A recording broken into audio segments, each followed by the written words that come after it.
Puji Tuhan, ketemu lagi dalam program yang luar biasa, SBB, Sepakat Bertumbuh Bersama.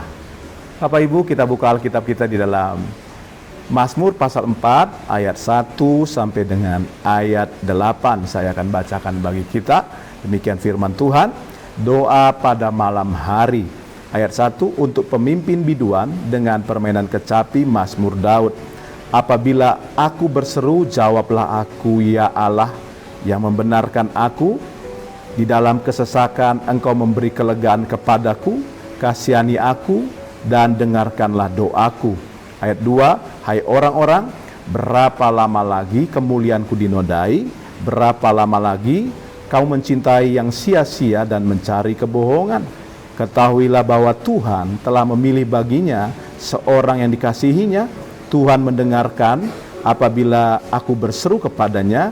Biarlah kamu marah tetapi jangan berbuat dosa, berkata-kata dalam hatimu di tempat tidurmu, tetapi tetaplah diam. Persembahkanlah korban yang benar dan percayalah kepada Tuhan.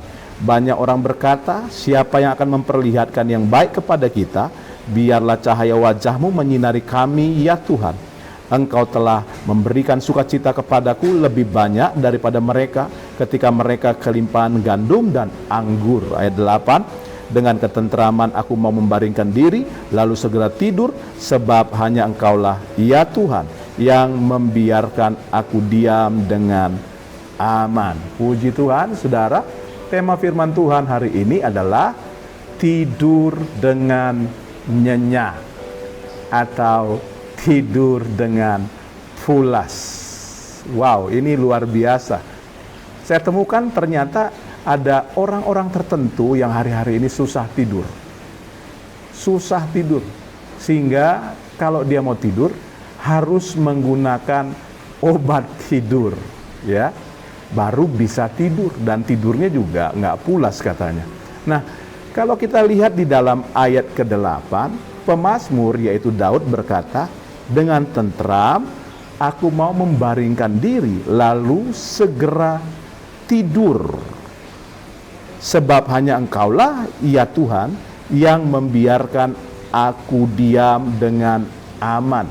Ayat 8 ini, saudara, memperlihatkan kepada kita bahwa tidur dengan nyenyak, tidur dengan pulas, itu berkat Tuhan.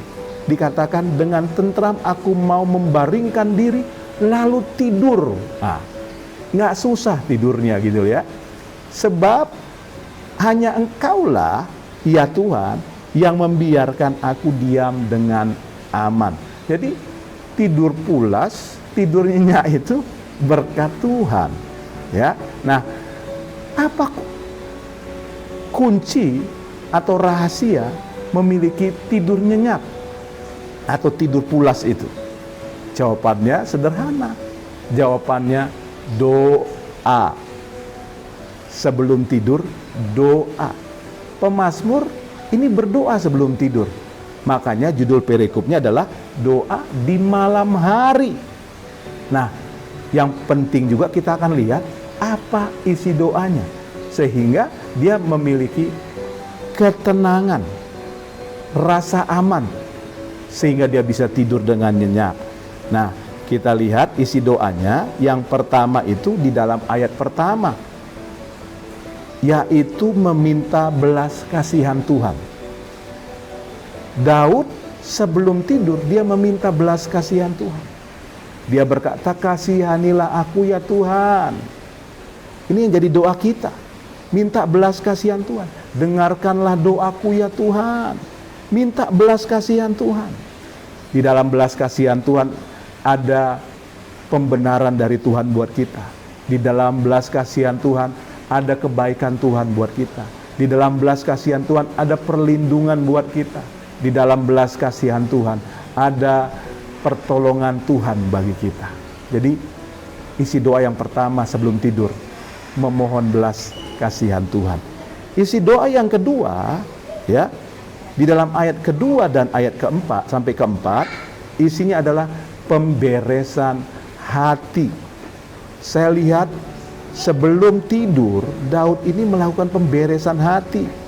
Dia berkata bahwa ada orang-orang yang menodai kemuliaannya atau merusak citra dirinya, ya. Dan orang-orang yang merusak citra diri ini Daud katakan bahwa mencari atau mencintai yang sia-sia. Sehingga di dalam ayat 3 dan keempat, ya, Daud ingin marah, tetapi Daud katakan jangan berbuat dosa. Berkata-kata dalam hatimu di tempat tidurmu, tetapi tetaplah diam, jangan maki orang, gitu ya saudara ya. Jadi saudara, isi doa yang kedua sebelum tidur itu adalah pemberesan hati. Bereskan hatimu. Mungkin sepanjang hari, di satu hari itu kau ketemu dengan orang-orang yang mungkin melukaimu, atau mungkin memfitnahmu, membuat engkau marah dan jengkel. Di malam hari waktu yang tepat, engkau ngapain? Engkau melakukan pemberesan hati. Bereskan hatimu di hadapan Tuhan. Ampuni orang-orang yang melukaimu di hari tersebut. Jadi itu isi doa yang kedua, yaitu pemberesan hati. Isi doa yang ketiga, di dalam ayat yang kelima dikatakan, persembahkanlah korban yang benar dan percayalah kepada Tuhan. Isi doa yang ketiga adalah menyerahkan hidup kepada Tuhan sebagai persembahan. Sebelum tidur, serahkan hidupmu sama Tuhan. Sebab kan kita tidak tahu, besok pagi bangun lagi nggak, kan gitu kan. Jadi ketika kita menyerahkan hidup kepada Tuhan, kita aman ya. Mau bangun, tidak bangun, kita ada di dalam tangan perlindungan Tuhan. Jadi yang ketiga, isi doa Daud adalah menyerahkan hidup kepada Tuhan sebagai persembahan. Yang keempat, ya, yang keempat isi doa Daud, kita lihat dalam ayat 6 sampai ke 7, ya, yaitu isi doa Daud. Daud berkata, banyak orang yang berkata, siapakah yang akan memperlihatkan yang baik kepadaku? Biarlah cahaya wajahmu menyinari kami ya Tuhan. Engkau telah memberikan sukacita kepadaku lebih banyak daripada mereka ketika mereka kelimpahan gandum dan anggur. Isi doa yang keempat adalah ucapan syukur kepada Tuhan. Daud berkata, Tuhan yang memberikan sukacita kepadaku melebihi orang-orang yang panen ya gandum atau anggur. Ya, saudara, sepanjang hari Tuhan sudah tolong kita. Tuhan telah berkatin kita di malam hari sebelum kita menutup mata untuk tidur. Naikkan ucapan syukur kepada Tuhan. Biarlah kiranya 4 isi doa ini boleh kita lakukan sebelum kita tidur. Dan saya berdoa firman Tuhan ini memberkati saudara semua. Baik, di akhir program ini, seperti biasa saya mau berdoa buat saudara. Mari saudaraku taruh tangan kananmu di dadamu. Saya mau berdoa buat saudara dan percaya ada kebaikan Tuhan, ada pertolongan Tuhan. Mari kita doa. Tuhan, hamba berdoa di akhir program ini buat jemaat Tuhan, buat orang-orang yang menyaksikan atau menonton acara ini. Jamah mereka, yang sakit sembuhkan, yang lemah kuatkan, yang susah hiburkan, yang memiliki masalah Tuhan berikan jalan keluar dan pertolongan dalam nama Tuhan Yesus. Bapak Ibu, terima kebaikan Tuhan, terima pertolongan Tuhan, terima mujizat Tuhan, terima kesembuhan dari Tuhan dalam nama Yesus. Haleluya, amin. Kita sudah berdoa, percaya ada kebaikan Tuhan yang kita alami di dalam doa kita. Saudara tetap semangat ya, dan tetap sukacita karena Tuhan Yesus baik. Salam sepakat. Haleluya, haleluya.